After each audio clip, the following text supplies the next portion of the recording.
Merhabalar arkadaşlar, bayanlar ve baylar. Ladies and gentlemen, meine Damen und Herren. Hepiniz hoş geldiniz. Ey ahali, ey Birleşmiş Milletler. Aynen, Birleşmiş Milletler. Ben Ozan Kursbay. YouTube kanalıma hepiniz hoş geldiniz. Net. Aynen. Arkadaşlar, baştan söylemek zorundayım. Önümüzdeki hafta kişisel değerler evinde yeni ay bulunmakta. Boğa burcunda yeni ay gerçekleşecek.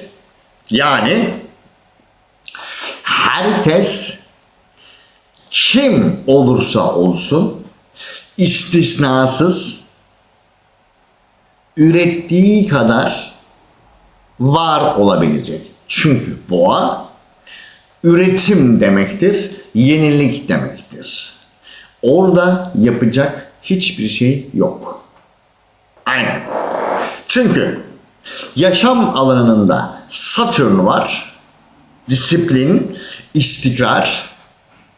Disiplinli ve istikrarlı.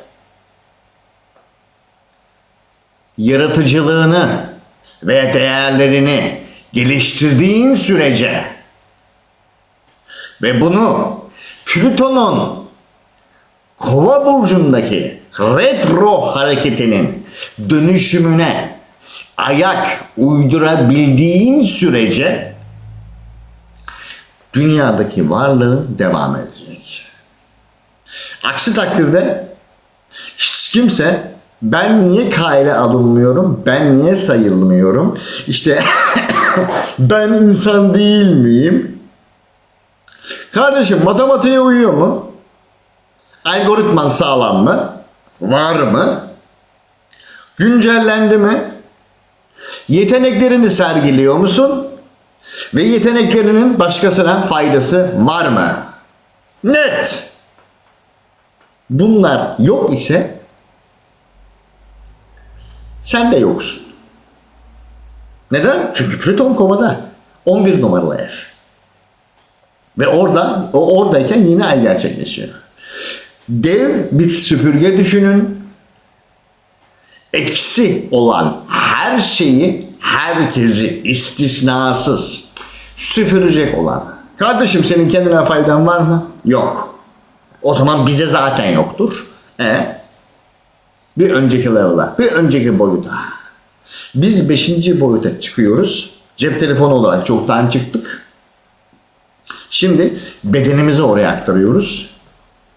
Ve yavaş yavaş orada yaşamaya başlayacağız. Bu aşama gerçekleşecek. Ama kendine hiçbir faydan yoksa 4. boyutta kalmaya mahkumsun. Mahkumsun. Orada yapacak hiçbir şey yok.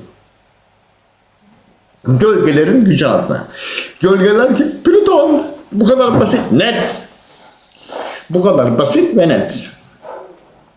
Bir saniye.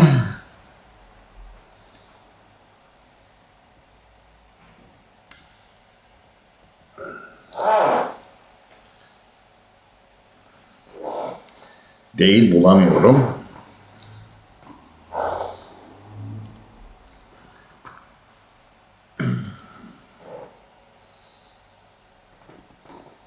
Microsoft.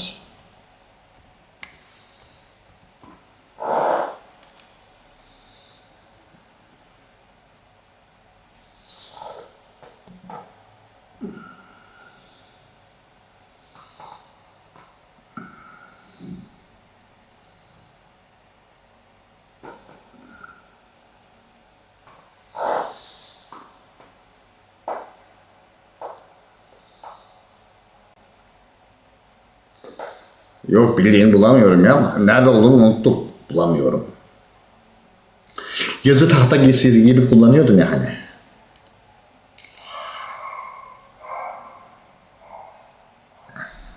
Sen kimine göster bakayım de.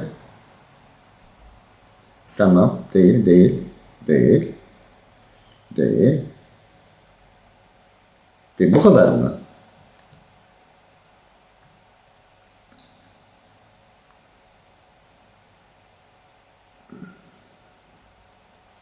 Değil.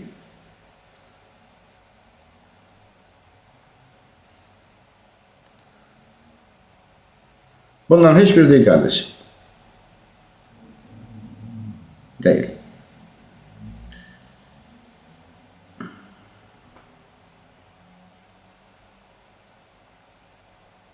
Şimdi açalım Solar Fire'ı. Hemen burada kabak gibi görünüyor her şey. Şimdi ben ayarlamıştım zaten. Baştan başlayalım. Bugün 9 Mayıs. Yarın 10 Mayıs. Pazartesi günü 11 Mayıs.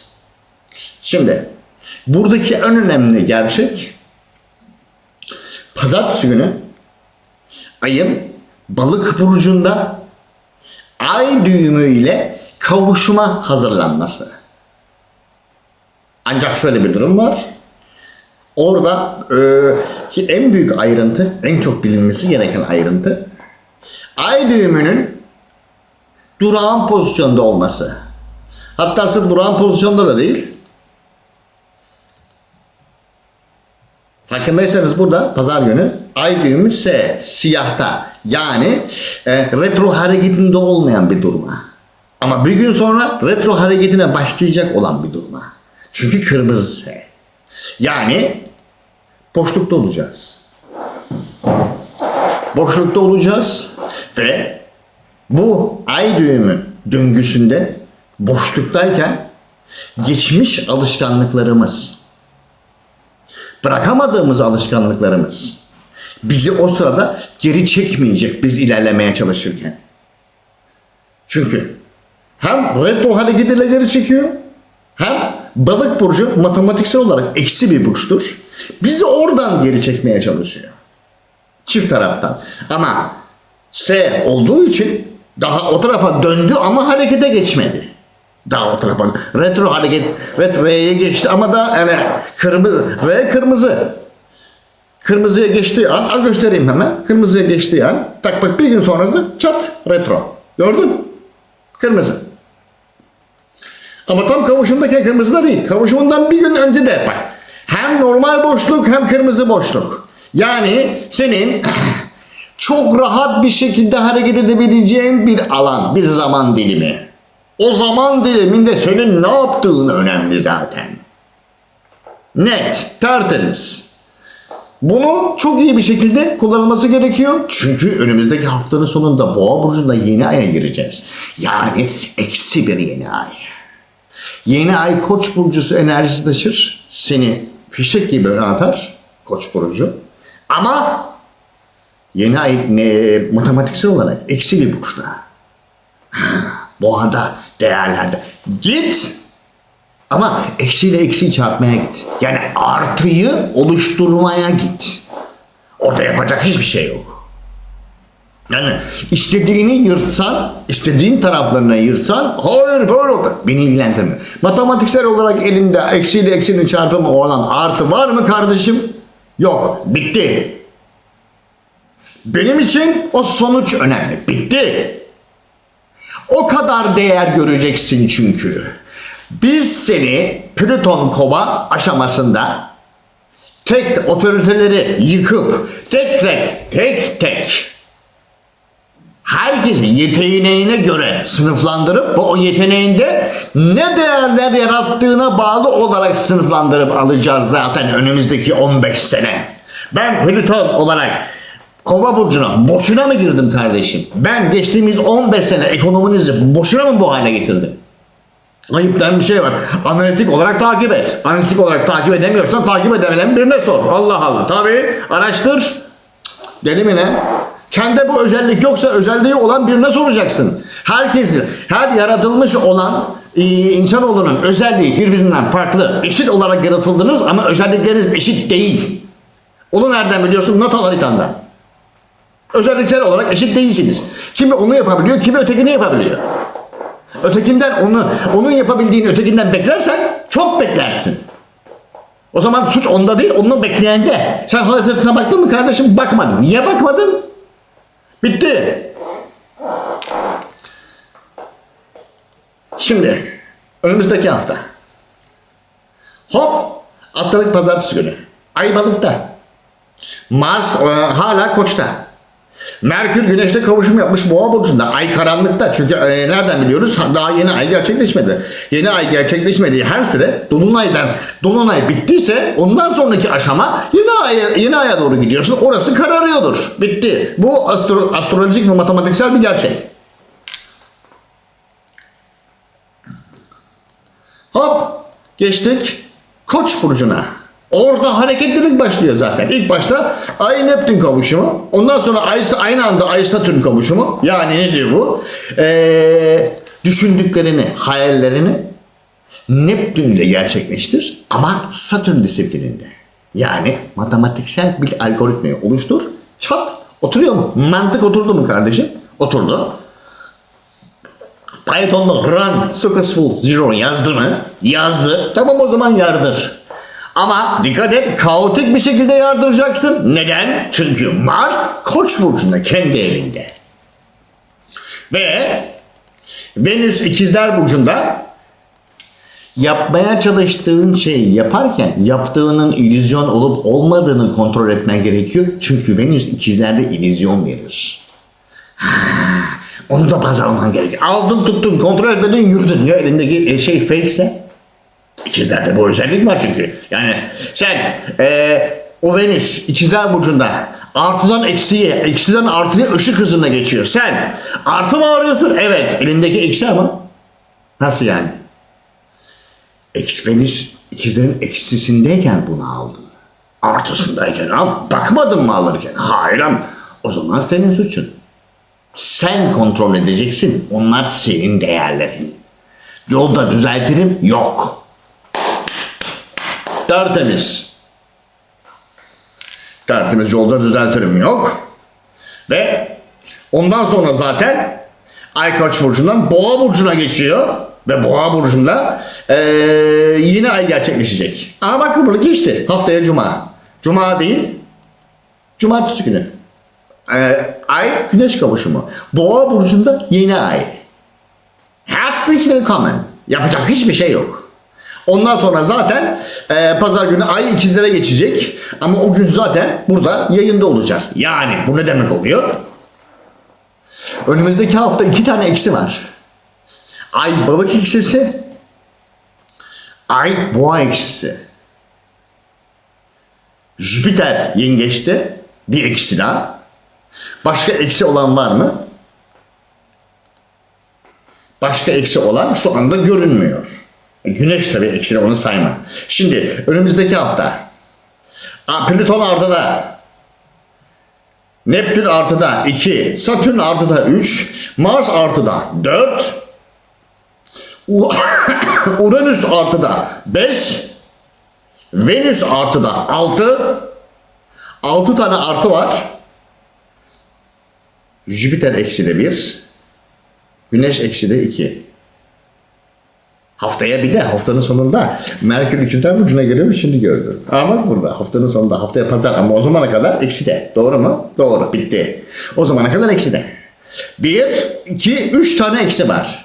Artı 6 artı 3 tane eksi. Bu ne demek? Artı 3. Artı 3. Bu artı 3'ü önümüzdeki hafta kullanman gerekiyor. Ama haftanın başından itibaren ay karanlıkta. Çünkü yeni ay gerçekleşmedi. Ay tamamı olarak karanlıkta. Yeni ay ayın fazları var çünkü. Dolunay ayın high noktasıdır. Terazi burcu enerjisi taşır. Yeni ay Koç burcudur. Koç burcu enerjisi taşır. Önümüzdeki hafta Terazi burcunun enerjisinden çıkmış olan, o dengeden çıkmış olan ve Koç burcu enerjisine gitmekte olan bir karanlıktaki ayla mücadele edeceğiz. Artı 3 ile geçmişten kopmaya çalışarak ve değerlerimizi yaratmaya çalışarak. Ve yeni ayda o boğa burcu olduğu için boğa burcu verilerinin peşinde koşturacağız önümüzdeki hafta. kendi değerlerimizin peşinde koşturacağız önümüzdeki hafta. Aksi zaten mümkün değildir. Ve her şey matematiksel ve mantıksal olarak oturmak zorundadır. Orada yapabileceğimiz hiçbir şey bulunmamaktadır. Şimdi hop çat kapandı. Evet, gelelim şimdi uçlara. Sayın koçlar, önümüzdeki hafta Ay Balık burcunda ilerliyor. Sen 12 numaralı ev, 1 numaralı ev ve 2 numaralı ev. 12 numaralı evine 11. evdeki Plüton'un gücünü alacaksın. Önce geçmiş bütün bağları koparacaksın. Tık tık tık tık tık tık tık tık tık hepsini kontrol et. Koptu mu? Ondan sonra zaten boğa enerjisi senin 12 numaralı senin 2 numaralı evinde olduğu için geçmişi koparıp gerekirse sana katkı sağlayanları hariç onlarla gelecek bağlantısı kurman lazım. Ama onun için de önce bir güncellemen lazım. Tek tek aşama üst üste koyup bir statik inşa edeceksin. Matematiksel olarak. O statiği inşa etmeye harcayacaksın önümüzdeki hafta enerjini. Ve bunun için de geçmiş bağlantıları tek tek koparıp yeni bağlantı inşa etmen lazım. Çünkü Plüton 11 numaralı evinde retroda. Geçmiş bütün bağlantıyı verdin mi? Sen daha bağlantının kendi değerlerine takarken tık o oradan kopacak. Çünkü Plüton retroda. O oradan kopacak. O yüzden emin olmak zorundasın. Çünkü Boğa burcunda yeni ay gerçekleşiyor. Ama yeni ay gerçekleşmeden önce zaten Güneş Boğa'daydı. O yüzden onu oraya kontrol etmek zorundasın. O bağlantıları. O retro her an onu oradan tık diye koparabilir. Ne bu güncel değil diye. Bu yenilenmedi diye. Bunun yenisini yaratın diye. Bulun o yenisini. Beni ilgilendirmiyor diyecek Plüton. Ve gelip kontrol edeceğim diyecek. Güncel değilse, benim takdir ettiğim şekilde güncel değilse zaten yık diyeceğim, baştan yap diyeceğim. Ama senin tabii 1 numaralı evinde Satürn var. Ve diyecek ki sana emin olmama dürtsün. Bir daha kontrol et. Ya oğlum oldu. Bir daha kontrol etsin ya oğlum.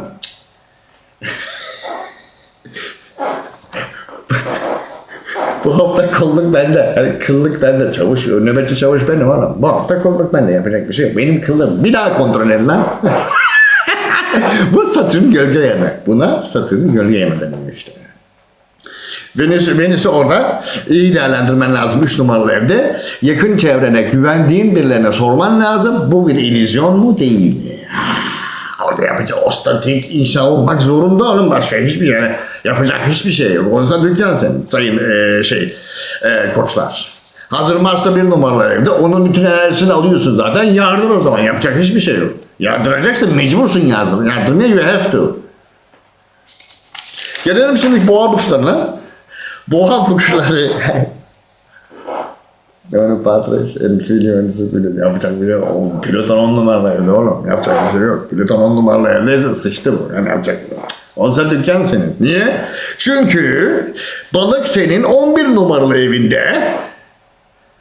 Haftanın başında hemen 11 numaralı ev dış bağlantıları bir gözden geçiriyorsun. Alma vereme olayını, ticari olayları. Plüton oradan bakıyor böyle ne oldu? Yok bir şey. Onların ben retroya girdim ne oldu? Delikanlı gibi söyle işte. Aynen bitti.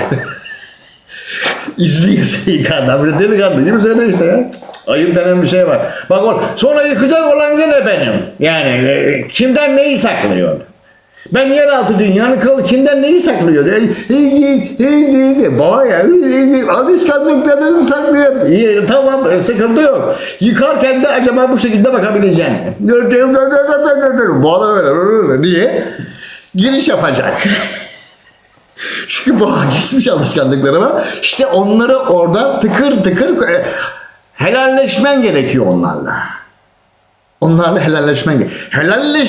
Helalleşmediğin oranda yoksun.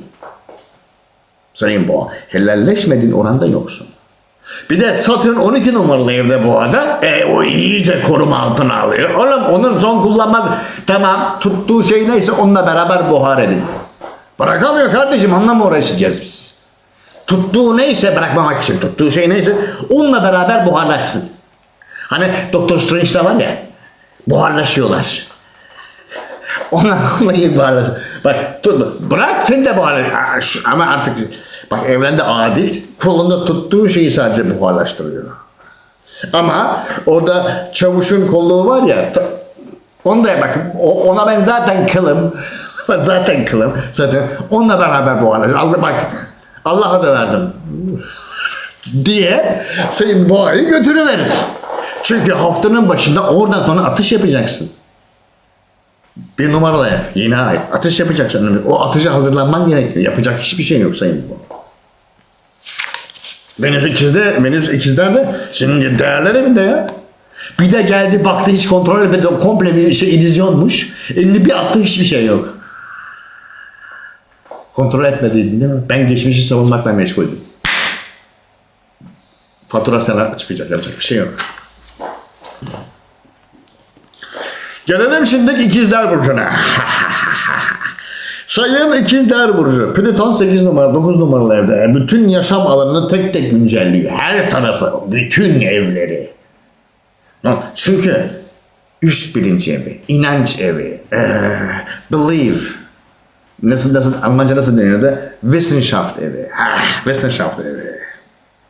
Şimdi üst bilinç. Yani şu aşamadan bir tık önce. Ben buyum aşamasından bir tık önce. Ben bu olmak üzereyim aşaması. 5 geçiyor. Aynen. O aşama. Şimdi oradan yardırdın. 12 numaralı evinde zaten yeni ay var. 12 numaralı evdeki yeni ay ne diyor? O şalteri artık kapat diyor sayın ikizler. Oradaki geçmiş şalterini artık kapat diyor 12 numaralı evde. Tamamladın mı arkadaşım? Tamamlama. Tamamlamadım. Tamamlasaydın. Tamam bak. Tamamladın mı arkadaşım? Hayır. İyi bekliyorum değil. Tamamlasaydın.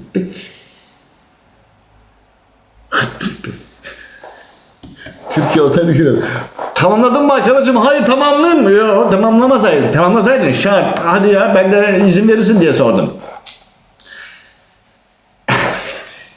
Evrende esneklik yoktur. Tamamlamadı bitti. Yapacak bir şey yok. Sen koştururken yolda buharlaşırsın zaten daha. Yetişmek için. Yani çünkü ikizler ya. Oradan oraya ışık hızını esneyecek de diyor. Kimi yiyorsun sen? Karşında Plüton var oğlum. Senin daha niyetini biliyor. Şartlı indirecek tabii şartları yapacak hiçbir şey yok. Direkt diyecek ki ay indir yapacak bir şey indir lan Allah bitti ya. Ben oğlum Plüton indir şunu. Satürn ayın hesabını kes. Direkt orada yapacak bir şey yok. Orada yani 10 numaralı ev kariyer evinden başlıyoruz direkt.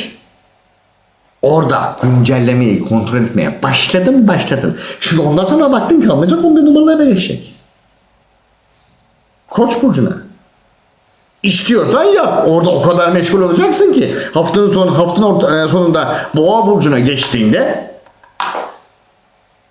Seminallahu lümen hamide yani bitti. Seminallahu lümen hamide. Gelelim şimdi yengeç burçlarına. Sayın yengeçler. Plüton en pis yerde. 9 numara 8 numaralı ev. Kendi evinde. En güçlü olan yerde. Kimde hangi burçta? O gücü en güçlü kullanan duygusal gücü değil mi?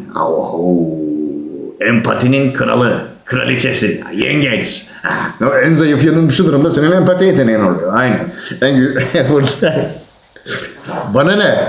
Olmasaydı. Ya sen artist gibi kullanırken şey yaptın mı? Tevazu gösterdin mi? Hayır. O zaman şimdi de biz göstermiyoruz. Her şey karşılıklıdır. Hadi. Şimdi. Balık. 9 numaralı evinde. Didik kontrol edeceksin. Kalan bak 9 numaralı evde 12 numaralı evde kontrol edeceksin. 1'i kontrol et, 2'yi et, 3 et, 4 et, 5 et, 6'yı et, 7'yi et.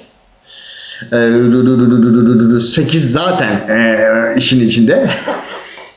Plüton orada ama onu da etmek zorundasın. Artık onu ederken ben de yengece böyle Yusuf tam yengeç gibi gider. Hem de ağır çekim yengeç gibi olur. Plüton oğlum ayıptan bir şey var oraya. Hayat benim elini vicdanına koy diyeceğim. Hayat benim olduğu için senin vicdanını ilgilendirmeyecek tabii. O yüzden siktir git sen şuradan. Ben halleder gelirim. Ben halleder gelirim. Orada Plüton yanında koda gibi götüm geçerken böyle götüm Yusuf. Aynen. Götüm geçerken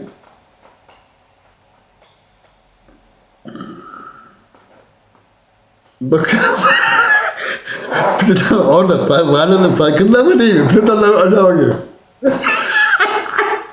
Tam Şaban filmi. Plüton'a bakıyor. Ne? O şey de elini vicdanına koy. Şeyi. Onu orada kontrol etmen lazım kardeşim. O aşamayı geçeceksin. İster seve seve, ister seve seve. Net. Ama o eve kadar gelene kadar bütün evler serbest. Çünkü oradaki gezegenler yani Plüton değil. Ama o bütün evleri matematiksel olarak bütün hayatındaki evleri güncellemen lazım. Eksiler de zaten sıvadın. Eksiler hangileri? Eksiler bir kere kafadan 11 numaralı ev. Orada sen de bütün eksilerin yarısından çoğu orada. Orada eksiyi çarpman lazım. Artıyı oluşturabilmek için. Jüpiter'de 1 numaralı evinde orada bir daha eksi. O ne? Bütün hayatı karşıladığın ev ve başkalarının eline baktığın ev. 11 numaralı evde orası. Yani bir kendi karşılama şekline dikkat edeceksin. Bir de onların sana yaptığı muameleye dikkat etmek zorundasın. Sonunda 8 numaralı ev ne? Başkalarının finansal kaynakları. Sayın yengeç. Hadi çık işin içinden. Gelelim şimdi Aslan Burcu'na. Sayın aslanlar, gölgelerin gücü adına. 8 numaralı ev başkalarının finansal kaynaklarından başlıyor. Teker teker. Kendi kaynaklarını inşa etmeye doğru. Ama pratik yoldan olmaz. Aslanın en sevdiği şey pratik yoldan. Ben yapıyorum ben. Bak ne kadar pratik yaptım. Bak yaptım. Bak biliyorum ben. Beynim ben. Yaparım. Kalan çağır. Satürn. Ne oldu? Benim istediğim gibi olmadı. Senin istediğin gibi. Sen kimsin lan? İşte Aslan'la Satürn karşı karşıya. Sen kimsin oğlum? Satürn ben. Asıl sen kimsin? Burası benim yaşam alanım. İyi de orayı oluşturan benim. Oranın yöneticisi benim. Hadi beni geçtin. Ben sana faturayı verir gönderirim. Sıkıntı yok benim için. Ben sana faturayı verir gönderirim. 7 numaradaki Plüton ne yapacaksın? Sen her şey inşa oldu. Gece yattın. Sabah bu uyandın bina yok. Ne oldu? Plüton gece yıktı hepsini. 7 numaralı ev oğlum. Benim istediğim ciddiyette olmamış senin. Sabah bir uyandı düşüyorsun. Hatta gecenin böyle saat 3'te titreyerek uyanıyorsun. Plüton yıkıyor hepsini. Hem de aşağıdan böyle bakımlar. Benim istediğim gibi olmadı. Mıknatıs da oldu. Kentsel dönüşüm var ya aynı o şekilde. Aynı o şekilde olmadı. Seni Jüpiter de korumaz 12 numaralı evdeki. Haberin olsun. Jüpiter de korumaz. Sen bütün olasılıkları bir araya getirip 9 numaralı evdeki Satürn gerçeğine uyduracaksın. Oraya uymazsa Plüton zaten kabul etmez. Oraya uydu. Ama bir de Plüton gerçeğine uyacak. Plüton oraya bakıp da 9 numaralı evine inandığın yol. Oraya göre inşa etmiyorsan bu zaten kafadan fake. Benim neredeyse bakmama gerek yok. Yani hadi başkasının hatırına yaptın ama en azından benim istediğim gibi yaptın mı? Sonra bir de onu sorar. O fatura yanında başkasının istediği gibi yaptın. O değerler zaten ona gidecek. Asıl ben Plüton. Kaçınılmaz mutlak son. Matematiksel. Çünkü Python'a yazarsın, binlerce veriyi, birbirinden bağımsız binlerce veriyi bağlarsın. O matematiksel, bak birbirinden bağımsız veriyi bağlarsın. O Plüton'un matematiğine, yani Python'un matematiğine uyuyorsa run tuşuna bastığın an successful zero. Tamam, çalışıyor. Onun mantığına uyuyorsa, matematiksel mantığı uyuyorsa, o Plüton mantığı. Plüton eşittir Python. Ona uyuyorsa eyvallah. Uyumuyorsa successful run. Nerede? Şurada. Successful 1, 2, 3, 4, 5, 6, 7, 8 bir komple yapı gitti. Bana ne? Uydursaydın. O zaman komple bütün kodu sil baştan yaz. O matematiksel olarak successful zero olmak zorunda. Bitti. Gelelim şimdi Başak Burcu'na. Sayın Başaklar. Evet. 7 numaralı evde başlıyor. Ciddi işler ve ciddi ilişkilerde. Ciddi olan ve sana verim vermeyen her şeyi hayatından atıyorsun. Tam boşlukta zaten aydın. Oradan geçip ortaklıklar, finansal kaynaklar, başkalarının finansal kaynakları, onun üstünden ilerleyeceksin. Kimin kaynaklarından verim alıyorsan onun üstünden ilerleyeceksin. Ve oradan kendi kaynaklarını inşa edeceksin. Yeni ayla 9 numaralı evde gölgelerin gücü adına. Ama bunu yaparken 10 numaralı evdeki Venüs'ü, İkizler Burcu'ndaki Venüs'ün illüzyon olup olmadığını iyi kontrol etmen gerekiyor. Çünkü organizasyonu hazırladın mı arkadaşım? Plüton 5 numaralı evde. Onun istediği gibi hazırladın mı peki? Şimdi Başak'a ben o konuda güvenirim. Niye? Çünkü her olasılığı hazırlar. Tek olasılığı değil. Oradan Başak'a güvenirim. Her olasılığı hazırlar. Evet, senin Satürn'ün nerede kardeşim? Senin Satürn'ün, onun Satürn'ü nerede? Balık 8 numaralı evde. Direkt başkalarının kaynakları evinde. Onlara odaklan sen. Onlara odaklan. Ondan sonra orası oldu mu? Oldu. Tık. Kendi bölümünü inşa et. Onlara odaklanırken onların arasından da illüzyonlar çıkacak çünkü. O illüzyonları ya aşağıda şimdi en güzeli aşağıya girip şimdi aldın illüzyon mu değil mi? Karar veremedin mi? Git Plüton'a sor. Plüton kim? Senin antenin. Sezgilerine sor. Matematiksel olarak çıkaramadın mı? Ama artık biri sıfırı nasıl çıkaramayacaksan eğer. Bir mi sıfır mı? Sıfır. Ben bunu çıkaramadım. Sen bunu çıkaramadın mı? Çıkar, git bir IQ testi yaptır. Analitik Başak. Çıkarman lazım. Gelelim şimdi Terazi Burcu'na.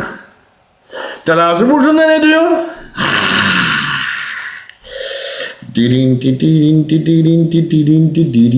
Bütün rutinsel alışkanlıklar, her şey değişiyor.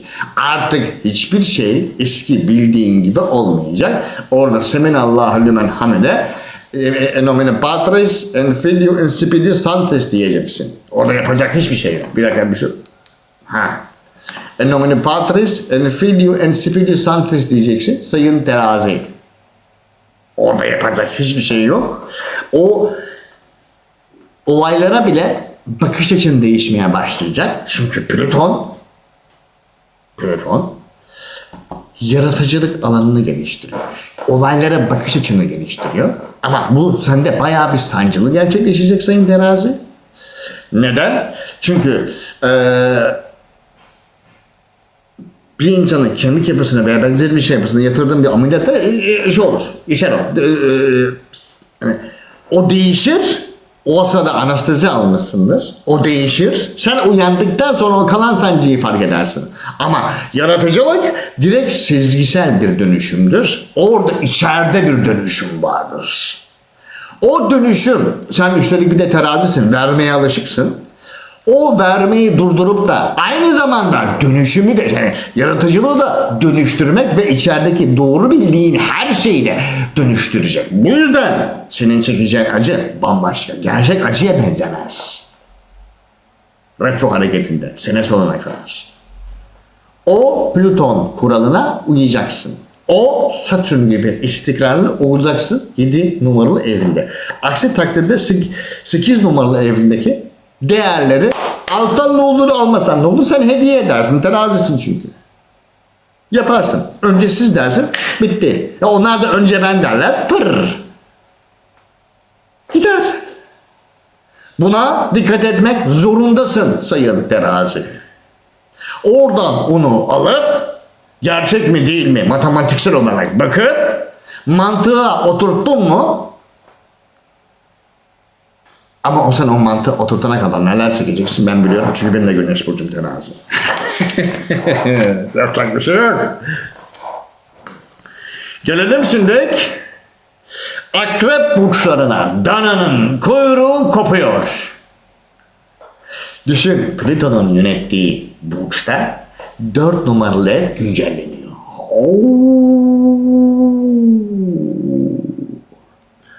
Komple yakar. Ne kadar akrep varsa dünyada hepsinden volkanlar patlıyor. Bunlar uyumayan akreplerdi. Aşağıdan. Dünyadaki güncellemeyi kabul etmeyen akrepler patlıyor şu anda. Niye? Çünkü çok fazla sabitler. Onu orada 4 numaralı ev oğlum. Hem de kafadan ihanete uğruyorsun. Aslında ihanete uğramıyorsun. Sen kendine ihanet ediyorsun da Plüton atalarından koparıyor olayı. O patlatıyor o şeyi, volkanı. O yüzden ona dikkat edeceksin abi. Orada kendinde mutlak güncellenmesi gereken her şeyi mutlak güncellemek zorundasın. Önümüzdeki hafta 5 numaralı ev. Direkt yaratıcılığında eskiden kalmış bütün bağları, bak güncelle demiyor. Eskiden sana şu anki güncellenmeye uymayan bütün yaratıcı fikirlerinle, yani aslında kendinle orayı güncelleyeceksin. Oradaki içerideki eksiği eksiyle çarpacaksın. Sen çarpmadın mı? Plüton komple çarpar. Yapacak bir şey yok. Çünkü Güneş 7 numaralı evde. Boru değil. Orada yeni ay gerçekleşiyor. Mevzu ciddi. Senin tahmin ettiğinden daha ciddi. Tertemiz. 6 numaralı evde Satürn var. Haftanın ortasında bir de onları bir organizasyona, bu çivi harbiden oraya girdi mi diye bir de onu kontrol etmek zorundasın üstüne. Double MSI. Hadi. Yapacak bir şey yok. Gelelim şimdi yay burçlarına. Sayın yaylar. 4 numaralı evden başlıyor. Atalardan başlıyor. Oralar bir kopuş başlıyor. Yani aslında sen kendi vizyonunu güncelliyorsun. Vizyon güncelleme zamanı sayın yay. Vizyonunu güncelleyeceksin. Matematiksel olarak, mantıksal olarak onu oraya oturtacaksın. Çünkü oturtmazsan 3 numaralı evindeki Plüton orayı işkence alanına çevirir. Ne oldu? Kafayı yiyeceğim, hesabını tutmuyor. Niye tutmuyor? Çünkü yanlış. Sen doğru zannediyorsun. Ama Plüton'a göre tutmuyor. Yapacak bir şey. Tutmak zorunda. Sana orada her türlü olasılığı önüne koymuş. Orada bangır bangır sezgisel sinyal alıyorsun. Çünkü senin adın uçan psişik. O sinyalleri alıyorsun buram buram. O sinyali alma, yanlış sinyali aldın mı bil ki yamuk var. Yani sinyal yanıyor, tık olmuyor. Demek o sinyal senin sinyalinle uyumlu değil.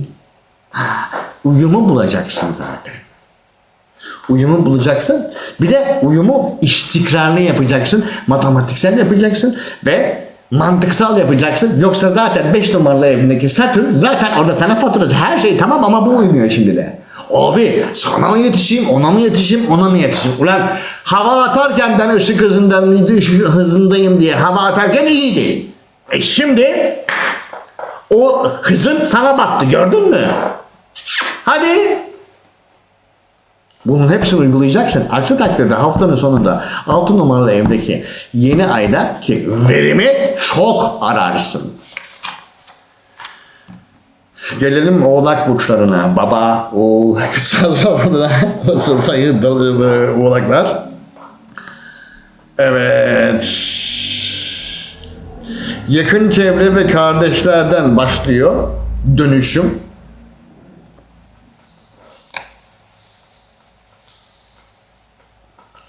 Dönüşüm oradan başlıyor. Ya bu olmuştur. Oradan dönüşüm başlıyor ve bütün ezberlemiş olduğu DNA'sına kadar işleyen bütün alışkanlıklar değerlerle beraber gidecek. Çünkü balık senin 3 numaralı evde en yakın çevrenden başlayacak dönüşüme. Böyle içindeki bina, şimdi bu bende çok sık olur. Deprem oldu zannederim ama halbuki deprem içindedir. İnançlarım değişiyordur. Değişmek zorundadır.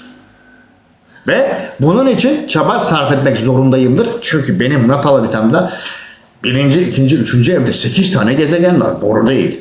Sürekli olarak güncellenme istiyorlar. Sürekli olarak güncellenme istiyorlar. Ve çevrem diyor, o zaman duramam. Ya ben istesem de duramam ki. Sürekli güncellenmek zorundayım. Senin gezegenlerin ilk 3'te evde değil. Benimkiler orada. Seninki bir tanesi 8'de takılıyor, bir tanesi 9'da takılıyor, bir tanesi 4'te takılıyor, bir tanesi 3'te takılıyor. Benimki komple ilk 3'e girmiş. Bir de Plüton Güneş kavuşumu var birinci evde. Hadi istiyorsan güncellenme. Hadi. Plüton benim Oğlak benim yaşadığımı yaşayacak. O içsel depremi, o yıkımı kabul etmek zorundasın. Aksi takdirde güncellenme matematiksel olarak oturmak zorunda. Yakın çevrenden başlayacaksın düşündüklerinle. Oradaki fikirleri güncel mi diye kontrol edebilir. Matematiksel olarak doğru mu diye oturttuğun an zaten güncel olup olmadığını göreceksin, fark edeceksin. Fark ettin mi? Ama bu bana benim alışkanlıklarım olmuyor. Bizi ilgilendirmiyor. Bizi hiç ilgilendirmiyor o kısım. Biz onun güncel olup olmadığına, matematiğin uyup uymadığına, algoritmanın çalışıp çalışmadığına bakarız. Ve Plüton senin 2 numarada değerler evinde. Hepsini yıkar. Nereden anlarsın bunu? Dışarıda güncellenme gerçekleşmeye başlamıştır. Sen oranın gerisinde kalıyorsan sen güncel değilsindir. Bitti. Bitti. Ve yeni ay nerede? Yeni ay 5 numaralı evinde. Bütün bağları matematiksel olarak bütün bağları koparacak. O yani bulunduğu yerde ama o artıydı. Güncelleme geldi, o kendi kendine eksi oldu. Çünkü güncel değildi. O formülü takip etmek zorundasın. O kodlamayı öğrenmek zorundasın. Yapacak hiçbir şey yok. Sayın Oğlak. Gelelim şimdi Kova'ya. Sayın Kovalar, 2 numaralı evinizden başlıyor. Değerler evinden başlıyor. 3 numaralı ev düşünce evine, en son 4 numaralı evde gün doğuyor. Yine yani A'dan Z'ye değerleniyorsun Sayın Kova. A'dan Z'ye değerleniyorsun. Sen eğer güncellemeyi 1 numaralı evindeki Plüton güncellemesini kabul ettiysen, hayır ben bunları yapmam, benim egom bunları kabul etmiyor, benim düz güncel kalmamış olan mantığım bunu kabul etmiyor dediğin her şeyi veya geçmişte bunlar bana bunu yaptı, geçmişte şunu yaptı, çünkü senin Satürn var, bütün geçmiş hatıraları aklındadır senin ve orada senin kin gütme olasılığın çok yüksek Sayın Kova. Onların hepsini eğer güncellenmişse kullanmaya devam etmek zorundasın. O yüzden iç dünyanı, duygularını matematiksel olarak kontrol etmek zorundasın. Mantıklı hareket etmek zorundasın. İşte o zaman da bana bunu yapmışlar. İlgilendirmiyor. Kullanmak zorundasın. Artı mı şu anda? Güncel mi? Almak zorundasın. Geçmiş duygusal travmaların hiç kimseyi ilgilendirmiyor. Hiç kimseyi. None. O yüzden düz mantıksın ama duygusal dünyan çok geniş. Çünkü orada Uranüs var. Uranüs teknolojiyi ve matematiği temsil ediyor ama aynı zamanda sana da çok büyük kolektif bir duygusal alan açıyor. Yani herkesin yardımına koşarsın, ne olduğuna fark etmeksizin.